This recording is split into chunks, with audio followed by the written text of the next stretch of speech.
ہرقل شاہ روم نے قریش کے قافلے میں ایک آدمی بلانے کو بھیجا، اور اس وقت یہ لوگ تجارت کے لیے ملک شام گئے ہوئے تھے، اور یہ وہ زمانہ تھا جب رسول اللہ صلی اللہ علیہ وسلم نے قریش اور ابو سفیان سے ایک وقتی عہد کیا ہوا تھا۔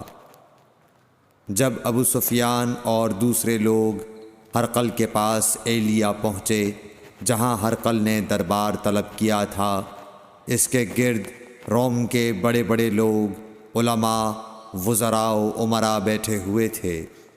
ہرقل نے ان کو اور اپنے ترجمان کو بلوایا، پھر ان سے پوچھا کہ تم میں سے کون شخص مدعی رسالت کا زیادہ قریبی عزیز ہے؟ ابو سفیان کہتے ہیں کہ میں بول اٹھا کہ میں اس کا سب سے زیادہ قریبی رشتہ دار ہوں۔ یہ سن کر ہرقل نے حکم دیا کہ اس ابو سفیان کو میرے قریب لا کر بٹھاؤ اور اس کے ساتھیوں کو اس کی پیٹھ کے پیچھے بٹھا دو۔ پھر اپنے ترجمان سے کہا کہ ان لوگوں سے کہہ دو کہ میں ابو سفیان سے اس شخص یعنی محمد صلی اللہ علیہ وسلم کے حالات پوچھتا ہوں، اگر یہ مجھ سے کسی بات میں جھوٹ بول دے تو تم اس کا جھوٹ ظاہر کر دینا۔ ابو سفیان کا قول ہے کہ خدا کی قسم اگر مجھے یہ غیرت نہ آتی کہ یہ لوگ مجھ کو جھٹلائیں گے تو میں آپ صلی اللہ علیہ وسلم کی نسبت ضرور غلط گوئی سے کام لیتا۔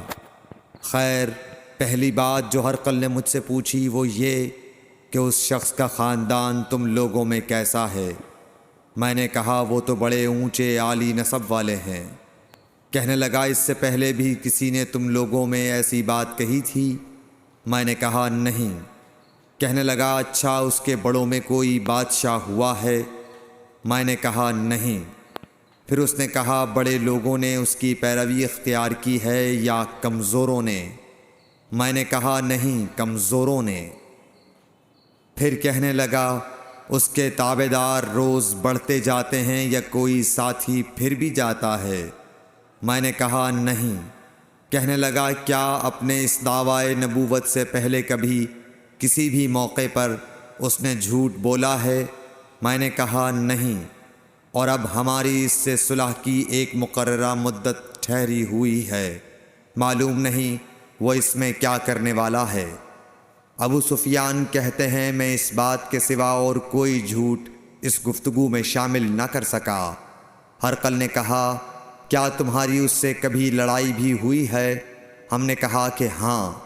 بولا پھر تمہاری اور اس کی جنگ کا کیا حال ہوتا ہے؟ میں نے کہا لڑائی ڈول کی طرح ہے، کبھی وہ ہم سے میدان جنگ جیت لیتے ہیں اور کبھی ہم ان سے جیت لیتے ہیں۔ ہرقل نے پوچھا وہ تمہیں کس بات کا حکم دیتا ہے؟ میں نے کہا وہ کہتا ہے کہ صرف ایک اللہ ہی کی عبادت کرو، اس کا کسی کو شریک نہ بناؤ، اور اپنے باپ دادا کی شرک کی باتیں چھوڑ دو، اور ہمیں نماز پڑھنے، سچ بولنے، پرہیزگاری اور صلہ رحمی کا حکم دیتا ہے۔ یہ سب سن کر پھر ہرقل نے اپنے ترجمان سے کہا کہ ابو سفیان سے کہہ دے کہ میں نے تم سے اس کا نسب پوچھا تو تم نے کہا کہ وہ ہم سے عالی نسب ہے، اور پیغمبر اپنی قوم میں عالی نسب ہی بھیجے جایا کرتے ہیں۔ میں نے تم سے پوچھا کہ دعوی نبوت کی یہ بات تمہارے اندر اس سے پہلے کسی اور نے بھی کہی تھی؟ تو تم نے جواب دیا کہ نہیں۔ تب میں نے اپنے دل میں کہا کہ اگر یہ بات اس سے پہلے کسی اور نے کہی ہوتی تو میں سمجھتا کہ اس شخص نے بھی اسی بات کی تقلید کی ہے جو پہلے کہی جا چکی ہے۔ میں نے تم سے پوچھا کہ اس کے بڑوں میں کوئی بادشاہ بھی گزرا ہے؟ تو تم نے کہا کہ نہیں۔ تو میں نے دل میں کہا کہ ان کے بزرگوں میں سے کوئی بادشاہ ہوا ہوگا تو کہہ دوں گا کہ وہ شخص اس بہانے اپنے آباء و اجداد کی بادشاہت اور ان کا ملک دوبارہ حاصل کرنا چاہتا ہے۔ اور میں نے تم سے پوچھا کہ اس بات کے کہنے یعنی پیغمبری کا دعویٰ کرنے سے پہلے تم نے کبھی اس کو دروغ گوئی کا الزام لگایا ہے؟ تم نے کہا کہ نہیں۔ تو میں نے سمجھ لیا کہ جو شخص آدمیوں کے ساتھ دروغ گوئی سے بچے وہ اللہ کے بارے میں کیسے جھوٹی بات کہہ سکتا ہے۔ اور میں نے تم سے پوچھا کہ بڑے لوگ اس کے پیرو ہوتے ہیں یا کمزور آدمی؟ تم نے کہا کمزوروں نے اس کی اتباع کی ہے۔ تو دراصل یہی لوگ پیغمبروں کے متبعین ہوتے ہیں۔ اور میں نے تم سے پوچھا کہ اس کے ساتھی بڑھ رہے ہیں یا کم ہو رہے ہیں؟ تم نے کہا کہ وہ بڑھ رہے ہیں، اور ایمان کی کیفیت یہی ہوتی ہے حتیٰ کہ وہ کامل ہو جاتا ہے۔ اور میں نے تم سے پوچھا کہ آیا کوئی شخص اس کے دین سے ناخوش ہو کر مرتد بھی ہو جاتا ہے؟ تم نے کہا نہیں۔ تو ایمان کی خاصیت بھی یہی ہے، جن کے دلوں میں اس کی مسرت رچ بس جائے وہ اس سے لوٹا نہیں کرتے۔ اور میں نے تم سے پوچھا کہ آیا وہ کبھی عہد شکنی کرتے ہیں؟ تم نے کہا نہیں۔ پیغمبروں کا یہی حال ہوتا ہے، وہ عہد کی خلاف ورزی نہیں کرتے۔ اور میں نے تم سے کہا کہ وہ تم سے کس چیز کے لیے کہتے ہیں؟ تم نے کہا کہ وہ ہمیں حکم دیتے ہیں کہ اللہ کی عبادت کرو، اس کے ساتھ کسی کو شریک نہ ٹھہراؤ، اور تمہیں بتوں کی پرستش سے روکتے ہیں، سچ بولنے اور پرہیزگاری کا حکم دیتے ہیں۔ لہٰذا اگر یہ باتیں جو تم کہہ رہے ہو سچ ہیں تو ان قریب وہ اس جگہ کا مالک ہو جائے گا کہ جہاں میرے یہ دونوں پاؤں ہیں۔ مجھے معلوم تھا کہ وہ پیغمبر آنے والا ہے، مگر مجھے یہ معلوم نہیں تھا کہ وہ تمہارے اندر ہوگا۔ اگر میں جانتا کہ اس تک پہنچ سکوں گا تو اس سے ملنے کے لیے ہر تکلیف گوارا کرتا۔ اگر میں اس کے پاس ہوتا تو اس کے پاؤں دھوتا۔ ہرقل نے رسول اللہ صلی اللہ علیہ وسلم کا وہ خط منگایا جو آپ نے وحیہ کلبی رضی اللہ تعالیٰ عنہ کے ذریعے حاکم بصرہ کے پاس بھیجا تھا، اور اس نے وہ ہرقل کے پاس بھیج دیا تھا۔ پھر اس کو پڑھا تو اس میں لکھا تھا، اللہ کے نام کے ساتھ جو نہایت مہربان اور رحم والا ہے۔ اللہ کے بندے اور اس کے پیغمبر محمد صلی اللہ علیہ وسلم کی طرف سے یہ خط ہے شاہ روم کے لیے۔ اس شخص پر سلام ہو جو ہدایت کی پیروی کرے۔ اس کے بعد میں آپ کے سامنے دعوت اسلام پیش کرتا ہوں۔ اگر آپ اسلام لے آئیں گے تو دین و دنیا میں سلامتی نصیب ہوگی، اللہ آپ کو دوہرا ثواب دے گا۔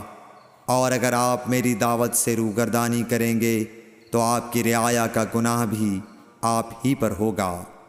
اور اے اہل کتاب، ایک ایسی بات پر آ جاؤ جو ہمارے اور تمہارے درمیان یکساں ہے، وہ یہ کہ ہم اللہ کے سوا کسی کی عبادت نہ کریں اور کسی کو اس کا شریک نہ ٹھہرائیں، اور نہ ہم میں سے کوئی کسی کو خدا کے سوا اپنا رب بنائے۔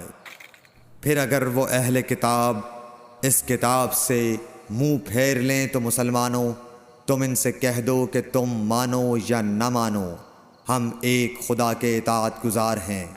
ابو سفیان کہتے ہیں، جب ہرقل نے جو کچھ کہنا تھا کہہ دیا اور خط پڑھ کر فارغ ہوا تو اس کے ارد گرد بہت شور و غوغا ہوا، بہت سی آوازیں اٹھیں اور ہمیں باہر نکال دیا گیا۔ تب میں نے اپنے ساتھیوں سے کہا کہ ابو کبشہ کے بیٹے حضرت صلی اللہ علیہ وسلم کا معاملہ تو بہت بڑھ گیا۔ دیکھو تو اس سے بنی اصفر روم کا بادشاہ بھی ڈرتا ہے۔ مجھے اس وقت سے اس بات کا یقین ہو گیا کہ حضور صلی اللہ علیہ وسلم ان قریب غالب ہو کر رہیں گے، حتیٰ کہ اللہ نے مجھے مسلمان کر دیا۔ راوی کا بیان ہے کہ ابن ناطور ایلیا کا حاکم ہرقل کا مصاحب اور شام کے نصارہ کا لاٹ پادری بیان کرتا تھا کہ ہرقل جب ایلیا آیا ایک دن صبح کو پریشان اٹھا تو اس کے درباریوں نے دریافت کیا کہ آج ہم آپ کی حالت بدلی ہوئی پاتے ہیں، کیا وجہ ہے؟ ابن ناطور کا بیان ہے کہ ہرقل نجومی تھا، علم نجوم میں وہ پوری مہارت رکھتا تھا۔ اس نے اپنے ہم نشینوں کو بتایا کہ میں نے آج رات ستاروں پر نظر ڈالی تو دیکھا کہ ختنہ کرنے والوں کا بادشاہ ہمارے ملک پر غالب آ گیا ہے۔ بھلا اس زمانے میں کون لوگ ختنہ کرتے ہیں؟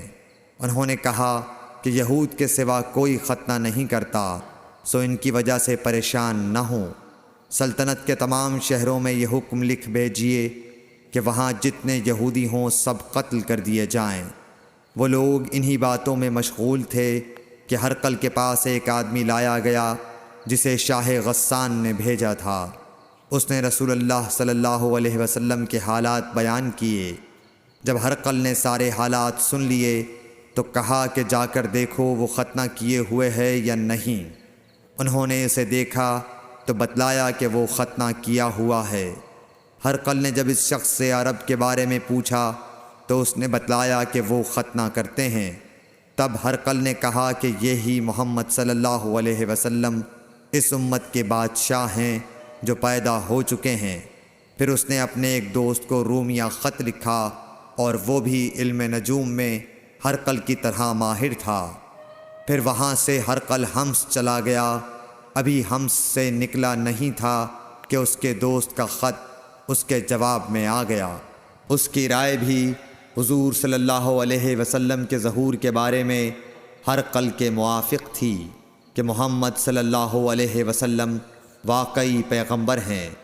اس کے بعد ہرقل نے روم کے بڑے آدمیوں کو اپنے حمص کے محل میں طلب کیا اور اس کے حکم سے محل کے دروازے بند کر لیے گئے۔ پھر وہ اپنے خاص محل سے باہر آیا اور کہا، اے روم والو، کیا ہدایت اور کامیابی میں کچھ حصہ تمہارے لیے بھی ہے؟ اگر تم اپنی سلطنت کی بقا چاہتے ہو تو پھر اس نبی صلی اللہ علیہ وسلم کی بیعت کر لو اور مسلمان ہو جاؤ۔ یہ سننا تھا کہ پھر لوگ وحشی گدھوں کی طرح دروازوں کی طرف دوڑے، مگر انہیں بند پایا۔ آخر جب ہرقل نے اس بات سے ان کی یہ نفرت دیکھی اور ان کے ایمان لانے سے مایوس ہو گیا تو کہنے لگا کہ ان لوگوں کو میرے پاس لاؤ۔ جب وہ دوبارہ آئے تو اس نے کہا، میں نے جو بات کہی تھی اس سے تمہاری دینی پختگی کی آزمائش مقصود تھی، سو وہ میں نے دیکھ لی۔ تب یہ بات سن کر وہ سب کے سب اس کے سامنے سجدے میں گر پڑے اور اس سے خوش ہو گئے۔ بالآخر ہرقل کی آخری حالت یہی رہی۔ صحیح بخاری حدیث نمبر 7۔